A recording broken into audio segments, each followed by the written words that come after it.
இப்போது ஒரு எறும்பு எறும்பாக இருக்கும்போது என்ன பண்ணணும்னு தெரியும். நாம் ஒரு எறும்பு, நம்முடைய வலிமை இதுதான். நம்ம ஈஸியாக தண்ணி மழைலாம் வந்துச்சுன்னா நாம் அவ்வளோதான், ரொம்ப கஷ்டம், நம்ம பாடு திண்டாட்டம். அதனால் நாம் என்ன பண்ணணும், ரொம்ப எச்சரிக்கையாக இருக்கணும்.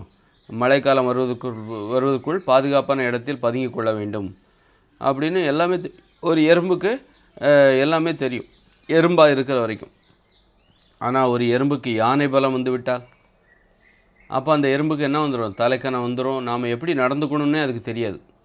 யானை பலம் விட்டது, ஒரு யானையாக தன்னை உணரும். அப்போ எப்படி நடந்துக்கணுன்னே தெரியாது. இப்பொழுது நான் என்னை எறும்பாக உணர முடியவில்லை.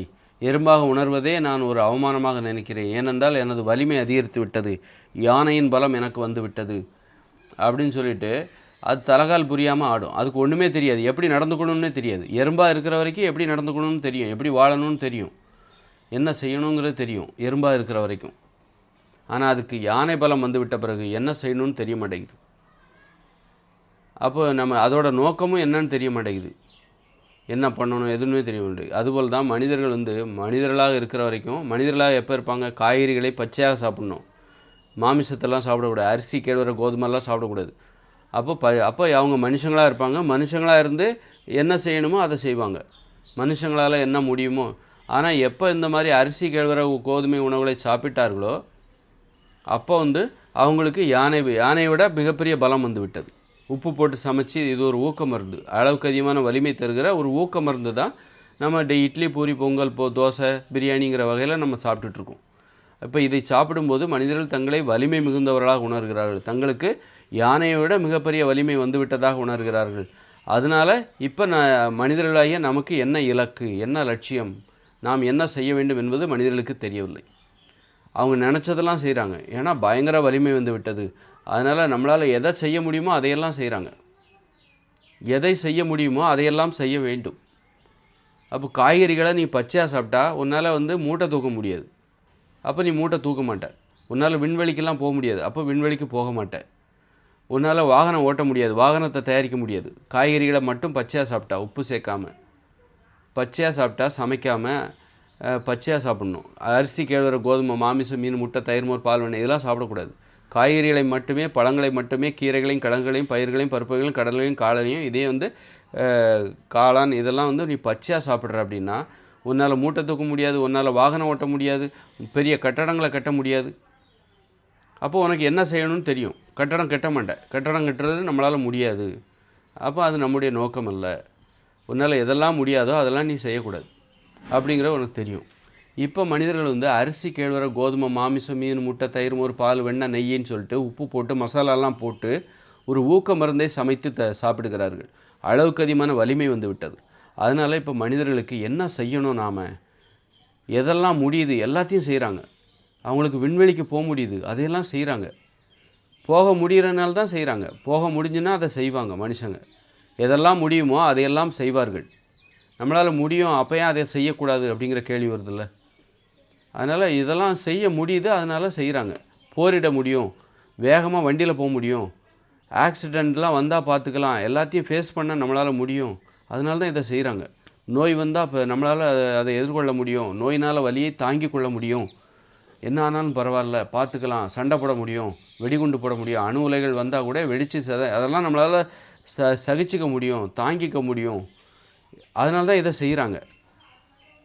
ஏன் இதெல்லாம் உன்னால் ஏன் தாங்கிக்க முடியுது, இதெல்லாம் உன்னால் ஏன் செய்ய முடியுது, விண்வெளிக்கு ஏன் போக முடியுது, உயரமான கட்டடங்களை உன்னால் ஏன் கட்ட முடியுது, வாகனங்களை ஏன் தயாரிக்கவும் ஓட்டவும் உன்னால் முடியுது, கப்பலை ஏன் உருவாக்கவும் ஓட்டவும் முடிகிறது உன்னால், விமானத்தில் ஏன் செல்ல முடிகிறது, அளவுக்கு அதிகமான வலிமை. யானையை விட மிகப்பெரிய பலத்தை தருகிற அளவுக்கு அதிகமான வலிமையை தருகிற உணவுகளை நீ சாப்பிடுகிறாய். அரிசி கேழ்வரகு கோதுமை மாமிசம் மீன் முட்டை என்கிற இந்த உணவுகளை நீ உப்பு போட்டு சமைச்சு மசாலாலாம் போட்டு சமைச்சு சாப்பிட்றது உணவெல்லாம் ஊக்க மருந்து, அளவுக்கு அதிகமான வலிமை தருகிற ஊக்க மருந்து. அந்த உணவு தான் உன்னை இதுபோன்ற அழிவுகளை நோக்கி அழைத்து செல்ல காரணமாக இருக்கிறது. அழிவுகளை நோக்கி உன்னை அழைத்து செல்கிறது, நோய்களை நோக்கி உன்னை அழைத்து செல்கிறது, விபத்துகளை நோக்கி அழைத்து செல்கிறது, குற்றங்களை நோக்கி உன்னை அழைத்து செல்கிறது, உன்னை சாகடிக்கிறது. குற்றங்களை உன்னால் செய்ய முடிகிறது, விபத்துகளை ஏற்படுத்த முடிகிறது, அழிவுகளை அணு உலைகளை இதெல்லாம் ஏற்படுத்த உன்னால் முடிகிறது, அதனால் அதை செய்கிற. அப்போது இதெல்லாம் செய்யக்கூடாதுன்னா நீ சாப்பாட்டை மாற்றிடு. காய்கறிகளை பச்சையாக சாப்பிடு. பழங்களை, கீரைகளை, கிழங்குகளை, பயிர்களை, பருப்புகளை, கடலைகளை, காளான்களை பச்சையாக சாப்பிடு. அரிசி, கேழ்வரகு, கோதுமை, மாமிசம், மீன், முட்டை, தயிர், மோர், பால், வெண்ணெய், நெய் இதெல்லாம் சாப்பிடாத. தேன் சாப்பிடாத, அது தேனீக்களுக்கான உணவு. இந்த உணவுகளை தவிர்த்து விட்டு பச்சையாக சாப்பிடும்போது உன்னால் உயரமான கட்டடத்தை கட்ட முடியாது. ஒரு குடிசையை கட்டுவதே உனக்கு பெரிய போராட்டமாக இருக்கும். மூட்டை தூக்க முடியாது. ஒரு வாகனத்தை உருவாக்க முடியாது. கப்பலில் போக முடியாது. கப்பலை உருவாக்கவும் முடியாது. விண்வெளி ஆராய்ச்சியில் ஈடுபட முடியாது. புத்தகங்களை படிக்க முடியாது. அதே நேரத்தில் உன்னால் நடக்க முடியும், ஆட முடியும், விளையாட முடியும், ஒரு எளிதான வேலைகளை செய்ய முடியும். ஆரோக்கியமாக நீ வாழ்வாய். ஆரோக்கியமாக வாழும்போது உனக்கு மருத்துவமே தேவையில்லை, மருத்துவ படிப்பும் தேவையில்லை. முரட்டுத்தனமான வேலைகளை செய்ய முடியாத போது உனக்கு குற்றங்கள், விபத்துகள் நடக்காது. வாகனங்களை தயாரிக்க முடியாத போது, காய்கறிகளை பச்சையாக சாப்பிட்டால் வாகனங்களை தயாரிக்க முடியாத போது உனக்கு விபத்துகள் நடக்காது. விபத்துகளை குணமாக்குவதற்கு மருத்துவர்களும் தேவையில்லை, மருத்துவ படிப்பும் தேவையில்லை, மருத்துவமனைகளும் தேவையில்லை, மருத்துவமே தேவையில்லை. காய்கறிகளை பச்சையாக சாப்பிட்டா உனக்கு இந்த இயந்திர அறிவியல் உலகமே தேவையில்லை, விண்வெளி ஆராய்ச்சியும் உனக்கு தேவையில்லை. நோய்களே இல்லாத போது மகிழ்ச்சியாக ஆடி பாடி சந்தோஷமாக ஒரு இயற்கையான வாழ்க்கை வாழலாம். குடும்பத்தோட கூட்டு குடும்பமாக நல்ல ஒரு அற்புதமான வாழ்க்கை வாழலாம். காய்கறிகளை பச்சையாக சாப்பிட்டா இந்த உலகமே ஃபெயிலியர் ஆகிடும். இந்த இயந்திர அறிவியல் உலகமே ஃபெயிலியர் ஆகிடும். இது தேவையே இல்லைன்னு, இதை உருவாக்கவே உன்னால் முடியாது. இது உன்னால் முடியுங்கிறனால தான் இதை உருவாக்குற. காரணம் இந்த உணவு தான் காரணம். என்னால் விண்வெளிக்கு போக முடியும், என்னால் கார் ஓட்ட முடியும், இதெல்லாம் முடியும். உன்னால் சண்டை போட முடியும், போரிட முடியும், குண்டு போட முடியும். அதனால் இதை செய்கிற. எப்போ உனக்கு எதனால் அளவுக்கு அதிகமான வலிமை தருகிற, வன்முறை உணர்ச்சிகளை தருகிற, பழிவாங்குகிற உணர்ச்சிகளை தருகிற உணவுகளை சாப்பிடுகிறாய். சண்டையிடுவதற்கான உணவுகளை சாப்பிட்டு கொண்டு இருக்கிறாய்.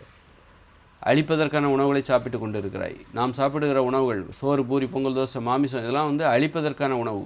அழிக்க வேண்டும் என்கிற நம்பிக்கையை தருகிற, சிந்தனையை தருகிற உணவுகள். அப்போ நீ உணவை மாற்றிட்டன்னா இந்த அழிப்பதற்கான வேலையை நின்று போய்விடும். பச்சை காய்கறிகளை பச்சையாக சாப்பிட்டால் அப்புறம் அழிப்பதற்கான அந்த வேலை அந்த சிந்தனையே மனிதர்களுக்கு வராது. ஒரு கட்டடத்தை கட்ட முடியாது, வாகனங்களை உருவாக்க முடியாது, வாகன விபத்துகள் ஏற்படாது, குற்றங்களில் ஈடுபட முடியாது. ஏன்னா குற்றத்திற்கு அளவுக்கு அதிகமான வலிமை தேவை. போரில் ஈடுபட மாட்டாங்க, அணு உலைகள் எல்லாம் தயாரிக்க மாட்டாங்க, பள்ளிக்கூடத்துக்கே போக மாட்டான், புத்தகங்களே படிக்க மாட்டான். இயற்கையான ஒரு வாழ்க்கை, மூட நம்பிக்கை என்பது இருக்காது. ஏன்னா அறிவுபூர்வமானவர்களால் மட்டும்தான் காய்கறிகளை பச்சையாக சாப்பிட முடியும். முட்டாள்கள் தான் காய்கறிகளை நம்பாமல் பிற உணவுகளை சாப்பிட்டு நோய் வந்து சாவார்கள். அப்போ காய்கறிகளை சாப்பிட்றதே அறிவு. காய்கறிகளை சாப்பிட்டுட்டாலே உனக்கு அறிவு வந்துருச்சு. காய்கறிகளை சாப்பிட்டுட்டாலே உனக்கு அறிவு வந்து விட்டது என்று தானே பொருள். அதனால் அப்படி இருக்கும்போது நீ சோறு, பூரி, இட்லி, பூரி, பொங்கல், தோசைலாம் சாப்பிடும்போது தான் உனக்கு அறிவு இல்லாமல் போகுது.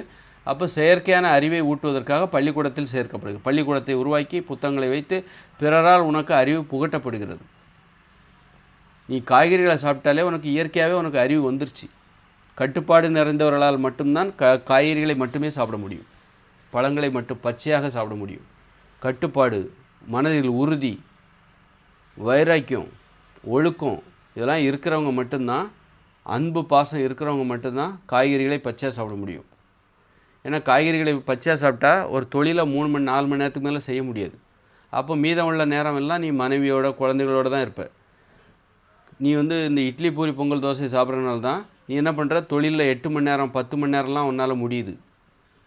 கஷ்டமான வேலைகளை செய்கிற, ஆராய்ச்சின்னு வேலையில் போயிடுற, பணத்தை சம்பாதிப்பதற்காக ஓடுற, உறவுகளை பிரிந்து. காய்கறிகளை பச்சையாக சாப்பிட்டா உன்னால் ரொம்ப நேரம்லாம் வேலை செய்ய முடியாது. 4 மணி நேரத்துக்கு மேலே 3 மணி நேரத்துக்கு மேலே வேலை செய்ய முடியாது, தொழில் செய்ய முடியாது. அப்போ நீ என்ன பண்ணுவ, மீதமுள்ள நேரம் பொண்டாட்டி, பொண்டாட்டிக்கும் அதே நிலமை தான், புருஷன் அவளாலேயும் 3-4 மணி நேரத்தை தொழில் செய்ய முடியாது. அப்போ வேறு வீட்டுக்கு வந்துடுவேன். எல்லாருமே வீட்டுக்கு வந்துடுவாங்க, எல்லாம் ஒன்றா உட்காந்து கதை பேசுவாங்க, பழகுவாங்க, ஆடுவாங்க, பாடுவாங்க, நண்பர்கள், இப்படி உறவுகள் தான் இதாக மாறிடும். உறவுகள் தான் உனது பொழுதுபோக்காக மாறிவிடும். காய்கறிகளை சாப்பிட்டா மனித வாழ்க்கையே மாறும். இந்த இயந்திர அறிவியல் உலகமே அழிஞ்சு போயிடும். காய்கறிகளை பச்சையாக சாப்பிட்டால் நோயே கிடையாது, குற்றங்களே கிடையாது, விபத்துகளே கிடையாது. அறிவுபூர்வமான வாழ்க்கை காய்கறி மட்டும்தான். ஒழுக்கமான கட்டுப்பாடு நிறைந்தவர்கள் மட்டும்தான் காய்கறிகளை மட்டுமே சாப்பிட முடியும். கட்டுப்பாடு இல்லாதவர்கள், ஒழுக்கம் இல்லாதவர்கள், நேர்மை இல்லாதவர்கள், அவர்களுக்கு மன உறுதியே இருக்காது. அவங்க கண்ட உணவுகளையும் சாப்பிட ஆரம்பிச்சிருவாங்க. எல்லா உணவுகளையும் பார்த்தாலும் அவங்களுக்கு பலவீனம் அடைந்து விடுவார்கள். தேன் சாப்பிட்டா அதை பார்த்து பல்ல காட்டுவாங்க, நாக்கில் எச்சி வரும். அப்புறம் பசும்பாலை பார்க்கும்போது, பசுமாட்டோட பால் பார்க்கும்போது அதுலேருந்து இவங்களுக்கு எச்சி வரும். அப்போ மாமிசத்தை பார்த்தா எச்சி வரும், அதை சுட்டு திங்கலாம் அப்படின்னு அப்படியே ஓடிடுவாங்க. அந்த கட்டுப்பாடு இருக்குல்ல, பச்சை காய்கறிகளையுமே மட்டுமே சாப்பிட வேண்டும் என்கிற கட்டுப்பாடு, அது வந்து மன உறுதி உடையவர்களுக்கு மட்டும்தான் வரும். அறிவுடையவர்களுக்கு மட்டும்தான் அந்த மன உறுதி ஏற்படும். அறிவுங்கிறது வந்து நோய் இல்லாமலே வாழ்கிறாங்கல்ல, அதற்கு அந்த பச்சை காய்கறிகள் தான் காரணமாக இருக்குது. அப்போ அவர்கள் அறிவுடையவர்கள் தானே.